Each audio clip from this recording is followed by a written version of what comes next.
Eu quero convidá-los a vocês abrirem o texto de 1 Reis e até deixar o texto aberto. A gente vai fazer a leitura do texto do Antigo Testamento, capítulo 3, a gente vai iniciar no versículo 4 até o versículo 15. A leitura diz assim: Certa vez Salomão foi a Gibeão oferecer sacrifícios, porque naquele lugar estava o altar mais famoso de todos. No passado ele havia queimado ali 1000 animais como sacrifício a Deus. Naquela noite o Senhor Deus apareceu num sonho a Salomão e perguntou: O que você quer que eu lhe dê? Ele respondeu: Tu sempre mostraste grande amor por Davi, meu pai, teu servo, e ele era bom, fiel e honesto para contigo. Tu continuaste a mostrar a ele o teu grande e constante amor, e lhe deste um filho, que hoje governa no lugar dele. Ó Senhor Deus, tu deixaste que eu ficasse como rei no lugar do meu pai, embora eu seja muito jovem e não saiba governar. Aqui estou no meio do povo que escolheste para ser teu, um povo que é tão numeroso que nem pode ser contado. Portanto, dá-me sabedoria para que eu possa governar o teu povo com justiça e saber a diferença entre o bem e o mal. Se não for assim, como é que eu poderei governar este teu grande povo? Deus gostou de Salomão ter pedido isso e disse: Já que você pediu sabedoria para governar com justiça, em vez de pedir vida longa, ou riquezas, ou a morte dos seus inimigos, eu darei o que você pediu. Darei a você sabedoria e inteligência, como ninguém teve antes de você, nem terá depois. Mas lhe darei também o que você não pediu. Durante toda a sua vida, você terá riquezas e honras, mais do que qualquer outro rei. E se você me obedecer e guardar as minhas leis e os meus mandamentos, como fez Davi, o seu pai, eu lhe darei uma vida longa. Quando acordou, Salomão compreendeu que Deus havia falado com ele no sonho. Então foi para Jerusalém, ficou diante da Arca da Aliança e apresentou a Deus ofertas de paz e sacrifícios que foram completamente queimados. Depois deu uma festa para todas as autoridades. Até aqui a leitura do Antigo Testamento. Que a graça e a paz do nosso bondoso Deus esteja junto com todos nós. Amém. Perceberam o texto, né? Tem um momento desse texto que chama a nossa atenção. Pelo menos para mim, chama a atenção. Se você pudesse desejar qualquer coisa neste mundo, o que seria? Talvez habilidades novas, talvez mudar circunstâncias da vida. Tem sempre coisas que a gente tem e não gostaria de ter. Ou tem coisas que a gente não tem e gostaria de ter. Sempre há circunstâncias na vida que a gente gostaria que talvez fosse diferente. O que você gostaria de ter? Qual é o seu desejo? Me parece, quando a gente olha para esse texto, que Deus deu para Salomão opções ilimitadas sobre o que ele poderia. Olha a pergunta que ele fez: o que você quer que eu lhe dê? O que você quer? À primeira vista, uma leitura rápida, esse episódio do rei Salomão parece um tema mais ou menos assim: o Deus que realiza desejos, o Deus que concede aquilo que você quer. Porque Deus se aproxima de nós com uma pergunta: o que você quer que eu lhe dê? Uma pergunta um tanto arriscada, né? Será que é isso? Será que é um Deus que realiza desejos que esse texto está nos ensinando? Pode ser, desde que os nossos pedidos estejam de acordo com aquilo que Deus quer. Talvez a gente possa pedir de uma forma mais modesta e humilde. Quem sabe, se a gente pedir com um tom certo, com as palavras certas, com algumas coisas certas, a gente vai receber não só aquilo que a gente pediu, mas muito mais do que até que a gente não pediu. Deus nos concede desejos, Deus que realiza sonhos, Deus que alcança propósitos, mas desde que a gente faça da maneira certa, assim como Salomão. Será mesmo? Vamos olhar para esse texto, vamos olhar um pouco mais para ele. O texto que é narrado aqui no capítulo 3, quando a gente volta para os primeiros capítulos, 1 e 2, vai mostrar uma sucessão de reinado. Antes era o seu pai Davi, agora o reino está sendo dado para Salomão, o seu filho. Só que se a gente perceber, Salomão não era o primeiro na lista de sucessão. Havia outros filhos, até um que já havia se autodeclarado rei. Então aqui há uma dificuldade dele se colocar. Davi havia falado, vai ser Salomão. Mas a gente sabe muito bem como é que isso acontece nesse contexto de reinado. Então o capítulo 2 é todo de como organizar, como fazer com que o reino fique em paz, fique ordenado diante desse caos que está acontecendo. Então no capítulo 3, nessa rápida leitura que a gente está fazendo, facilitando a vida de Salomão, Deus vai lá e concede o seu desejo de governar com tranquilidade, governar com paz, sem muitas intromissões dos seus irmãos. Mas também vale destacar que Salomão ele vai até um lugar, um alto lugar, Gideão, justamente para oferecer sacrifícios a Deus. A gente percebe que essa é uma linguagem de sacrifícios, é uma linguagem comum do Antigo Testamento, para refletir sobre arrependimento, busca de perdão. De fato, Salomão estava buscando, no início do seu reinado, justamente isso, que Deus pudesse estar e caminhar ao seu lado. E é nesse contexto que Deus aparece a Salomão em sonho e pergunta, o que você quer? O que chama nossa atenção é a maneira como Salomão ele responde, porque ele poderia ter pedido por tudo, como a gente sabe, riquezas, poder, status, mas ele pede por sabedoria, para governar com justiça. Se a gente olhar o versículo 12 e 13, é justamente, eu darei o que você pediu, darei você sabedoria e inteligência, como ninguém teve antes de você, nem terá depois. Mas também lhe darei o que você não pediu. Durante toda a sua vida, você terá riquezas e honra mais do que qualquer outro rei. E se a gente olhar para a vida de Salomão, tenho certeza que a gente já leu algumas das suas frases de sabedoria, Provérbios, Eclesiastes, entre tantos outros lugares onde ele escreveu, assuntos dos mais complicados, complexos aos mais simples. Mas não somente no quesito cognitivo, mas também ele teve muito poder. Ele construiu cidades do zero, reconstruiu outras. Ele foi o responsável de construir o templo, governou um vasto reino, era reverenciado pelo mundo inteiro. Salomão tinha tudo daquilo que as pessoas buscavam e buscam ainda hoje ter em suas vidas. Talvez, nas palavras de hoje, Salomão estava vivendo o sonho. Mas se é isso, então eu vou orar hoje para que Deus me dê sabedoria também. Porque se eu pedir da maneira certa, quem sabe Deus vai me dar mais daquilo que eu pedi. Se eu pedir com um tom um pouco mais humilde e modesto de sabedoria, assim como Salomão fez, quem sabe eu também não receba as outras coisas que estão lá no fundo do meu coração que eu desejo também. Mas eu vejo no rosto de vocês que não é assim, né? O tom que esse texto, se a gente olha nessa perspectiva, o cheiro de falsidade nisso. Seria muito fácil, mas sabemos que não é sobre isso que o texto nos ensina. Porque se pararmos aqui, a solução, ela vai se basear somente em quão eficazes são as nossas orações para Deus. Porque se pararmos aqui, a gente vai ficar, na verdade, sem evangelho. Porque se ficarmos aqui, a gente vai olhar para um Deus que realiza desejos, mas se a gente ficar apenas nesse aspecto, a gente vai pensar, ou eu não pedi certo, ou eu não usei palavras adequadas, ou olhei apenas para mim, ou eu não acredito que Deus é todo poderoso para realizar aquilo que eu tenho no meu coração. Mas independente das situações, em ambos os casos, se olharmos para esse texto desta forma, um Deus que realiza desejos, vamos apenas olhar para nós mesmos, nosso pecado e nosso egoísmo. Ficamos sem evangelho e a lei recai sobre os nossos ombros. A gente vai sair daqui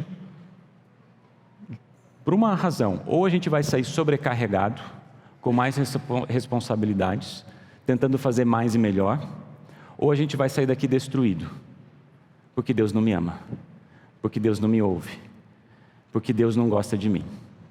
Percebam, se a gente olhar nessa perspectiva para esse texto, um Deus que realiza desejos, a ênfase cai sobre nós, a gente se sente culpado, a gente se sente sobrecarregado, e não há evangelho ali. Será que é assim que a gente deve olhar para esse texto? Talvez a gente tenha uma dica no versículo 6. Ele respondeu: tu sempre mostraste grande amor por Davi, meu pai, teu servo. Ele era bom, fiel, honesto para contigo. Tu continuaste a mostrar a ele teu grande e constante amor e lhe deste um filho, que hoje governa no seu lugar. Salomão agora, nesta oração, ele pede pela graça maior, pelo amor maior, pelo perdão que seu pai Davi recebeu, pela fidelidade. Percebam essa palavra, tu continuaste a mostrar, é algo constante, fiel. E na verdade o que Salomão estava desejando para si é aquilo que Davi, o seu pai, recebeu, essa fidelidade, esse amor que Davi recebeu, que ele também recebesse. E qual é a fidelidade, a graça maior, o amor maior, o perdão que Deus ofereceu para Davi? E na verdade Salomão está pedindo para ele também. Não há nada mais importante para Deus do que a promessa do seu filho Jesus. Não há nada mais importante, porque a gente vê desde Abraão, na verdade desde o início, quando o pecado ele entra no mundo, tem a promessa do Messias. Essa promessa ela é enfatizada, reforçada com Abraão, com o chamado de Abraão, com Isaac, com Jacó, e nessa geração em geração, de geração em geração, justamente essa promessa enfatizada da vinda do Messias prometido. A gente às vezes tem a tendência de olhar para aquilo que mais nos chama nesse texto, que é esse pedido de sabedoria, as coisas que ele recebeu. E talvez essa seja uma das armadilhas. Mas aqui a oração, pelo menos o início dessa oração, ela foca não em Salomão, mas em Deus. O foco está em Deus, naquilo que Deus faz e naquilo que Deus preserva, na sua fidelidade. A oração de Salomão começa pedindo que Deus seja gracioso com ele, assim como foi com seu pai. Mas o fato de Salomão ser rei não era aprovação divina. Olha, você é melhor que os seus irmãos, você vai governar mais e melhor, com mais justiça que os seus irmãos. O fato é que ele estava cumprindo uma promessa lá de 1 Samuel capítulo 7, que Salomão seria o rei. Mas a partir do filho de Davi viria quem? Quem é o filho de Davi?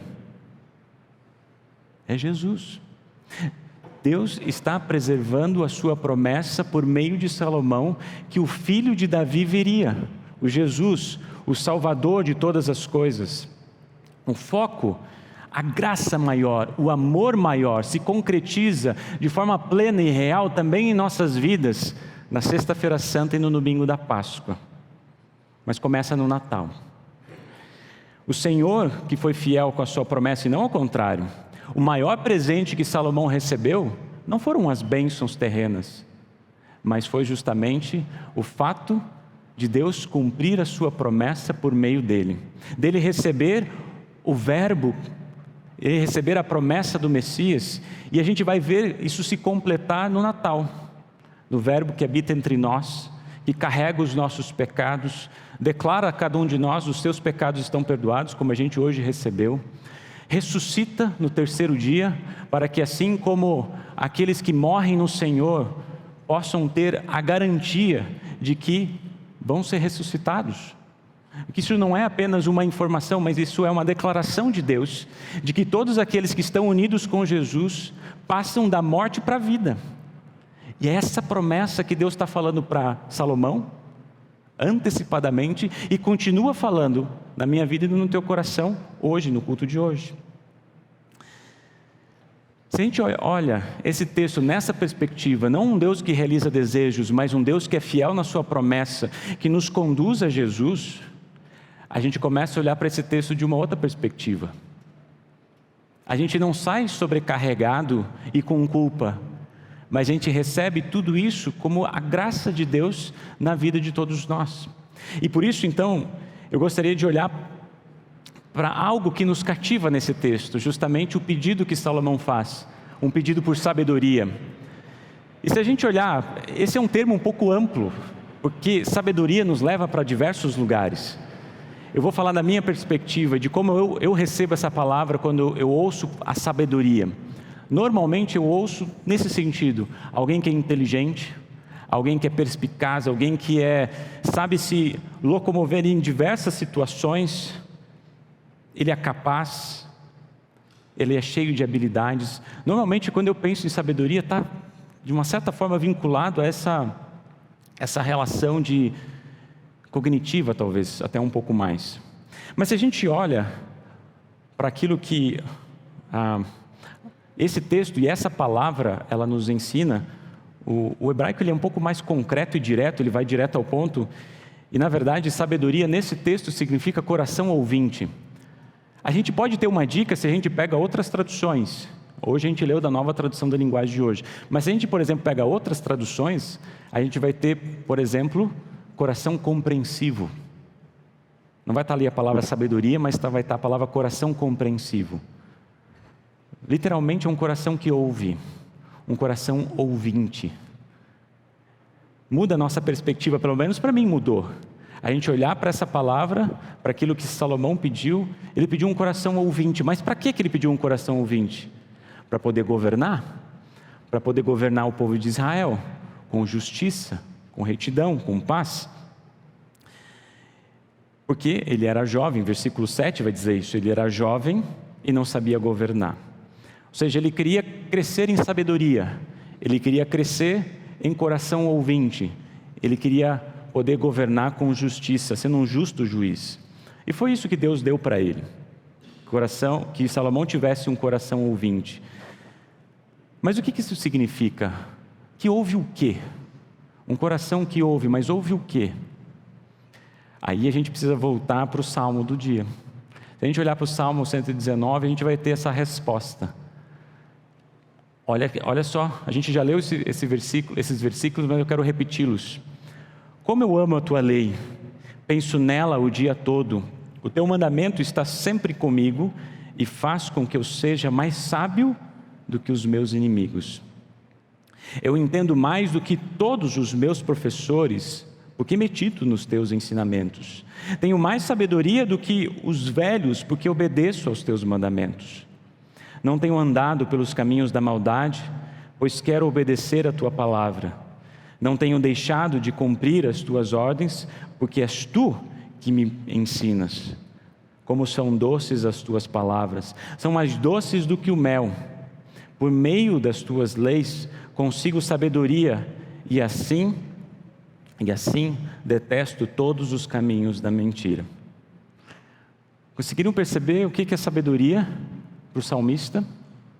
Ele fala: a sabedoria não tem nada a ver com inteligência, porque pode até mesmo seus professores. Sabedoria também não tem a ver com idade, mesmo os mais velhos, porque a gente pode ter pessoas extremamente instruídas, capacitadas, gabaritadas, graduadas. A gente pode ter pessoas com uma vivência muito grande do mundo e das coisas que estão, uma perspicaz do mundo, mas se não tiver um coração que ouve a palavra de Deus, não os torna sábios. É meditar na palavra do Senhor, é ouvir a voz do Senhor, é deixar Jesus conduzir a sua vida e o seu coração, faz com que a gente tenha uma vida sábia, ou a gente tenha um coração sábio. Ou seja, sabedoria não tem nada a ver com fazer mais, sabedoria tem a ver com receber. De novo, né? Receber aquilo que Deus tem feito nas nossas vidas, não o que a gente pode fazer para Deus, mas aquilo que Deus já fez por você. Para Salomão, a gente vai perceber algo muito mais direto. Deus fala assim: obedeças e guarde as minhas leis e os meus mandamentos, como fez Davi, o seu pai, e lhe darei uma vida longa. Deus estava falando para Salomão, sabedoria, um coração que ouve, não é aquele que ouve as coisas simplesmente do mundo, mas aquele que está é um constante ouvinte da palavra do Senhor. Salomão ora por sabedoria. Mas se a gente conhece a vida de Salomão, ironicamente, a partir do capítulo 11, se a gente continua essa leitura, a gente está no capítulo 3, depois a gente vai ver que Salomão ele constrói o templo, tem vários aspectos, mas a partir do capítulo 11, não significa que ele deixou de ser sábio, mas ele deixou de ouvir a voz do Senhor. E no momento que ele deixou de ouvir a voz do Senhor, ele foi considerado uma das pessoas mais importantes daquele tempo, reconhecido por outros povos, mas o que significa que ele acabou se afastando do caminho do Senhor, e acabou refletindo uma sabedoria, que eu diria assim, vazia. Deus concedeu desejos para ele, bênçãos, mas Deus não é aquele que vem conceder desejos para nós, é aquele que vem entregar e vem realizar, não aquilo que a gente pede, mas aquilo que a gente precisa. E o que a gente precisa? O perdão dos nossos pecados. Deus ele vem e entrega o maior presente que a gente pode receber e ter. Primeiro o fato, reverberando a mensagem da semana passada, que vocês são filhos de Deus. Primeiro aspecto, vocês são filhos de Deus. E agora, Deus vem com a sua graça e misericórdia e acolhe vocês com um perdão que vocês não merecem. Os acolhe para dentro de um reino, de uma família que não nos pertence, mas Ele nos dá por pura graça, por misericórdia. E ao vir ao nosso encontro e a estar ao nosso lado, algo que Ele está fazendo hoje, por meio da Sua palavra e sacramentos, Ele também faz, Ele entrega para nós, Ele dá de presente para nós esse coração que ouve, um coração disposto a ouvir o que? As Suas promessas, a Sua palavra, a Sua fidelidade, a Sua voz que nos conduz, que como diz o Salmo, são mais doces do que o mel. Não são palavras pesadas, mas são palavras que aliviam as cargas, são palavras doces, porque nos levam à sabedoria eterna. Mas por fim, esse texto ainda traz um outro aspecto que muitas vezes nos chocam, porque a gente sabe, porque por mais que a sabedoria do mundo, as pessoas mais sábias nesse mundo, não vai se comparar com a sabedoria de Deus. Isso a gente concorda, né? Pode ser uma pessoa mais sábia neste mundo, em nada se compara com a sabedoria de Deus. Mas olha só que desafiador para nós, porque Deus revela a sua sabedoria, ou Deus escolhe revelar a sua sabedoria da maneira que o mundo acha que é tolice, da maneira que o mundo acha que é loucura. Eu vou compartilhar um texto para vocês que reverbera isso que a gente está conversando, lá de 1 Coríntios capítulo 1, para envergonhar os sábios, Deus escolheu aquilo que o mundo acha que é loucura. E para envergonhar os poderosos, Ele escolheu o que o mundo acha fraco. Consegue situar o que Paulo está dizendo aqui? Continuando. Para destruir o que o mundo pensa que é importante, Deus escolheu aquilo que o mundo despreza, acha humilde e diz que não tem valor. Consegue identificar algo aqui? O nascimento de Jesus, a maneira como Deus escolheu vir ao mundo, não estava nada parecido com aquilo que as pessoas imaginavam que Ele viria. Porém, Deus uniu vocês com Cristo Jesus e fez com que Cristo seja a nossa sabedoria, e é por meio de Cristo que somos aceitos por Deus, nos tornamos o povo de Deus e somos salvos. Às vezes a gente pensa que a gente tivesse aquilo que a gente deseja, ou se Deus mudar uma circunstância da nossa vida, se a gente pedir, talvez numa perspectiva um pouco mais religiosa, Deus vai dar não somente aquilo que a gente pediu, mas muito mais. Mas na verdade, o maior presente que Deus já te deu, e muitas vezes a gente nem pediu, foi justamente o fato dele cumprir a sua promessa e de enviar o seu Filho, que veio ao mundo para ser o meu e o seu Salvador, para ser o Salvador do mundo. E se hoje nós estamos aqui ouvindo essa voz, é porque Deus está trabalhando no seu coração por meio do Espírito Santo, para não somente querer fazer mais, mas a receber a voz do Salvador Jesus, a termos um coração que ouve as suas leis, os seus mandamentos, mas que sente prazer e alegria de caminhar na sua vida. O coração sábio, ou crescer em sabedoria, é receber aquilo que Deus tem feito e continua fazendo nas nossas vidas e corações. Para esse ano de 2025, desses muitos desejos que muitas vezes a gente escreve na ponta do papel, naquele papel que a gente depois esconde, não olha porque a gente sabe que não cumpriu, Deus nos convida, abra o seu coração, tenha um coração que ouve, deixe a voz do Senhor Jesus habitar no seu coração, olhe para Jesus e saiba aquilo que Ele entregou por você, uma nova vida e a salvação. Possa estar unidos com Jesus, porque Ele, na verdade, é a nossa sabedoria. Estar na presença daquele que nos salvou, nos conduz até a vida eterna. Amém.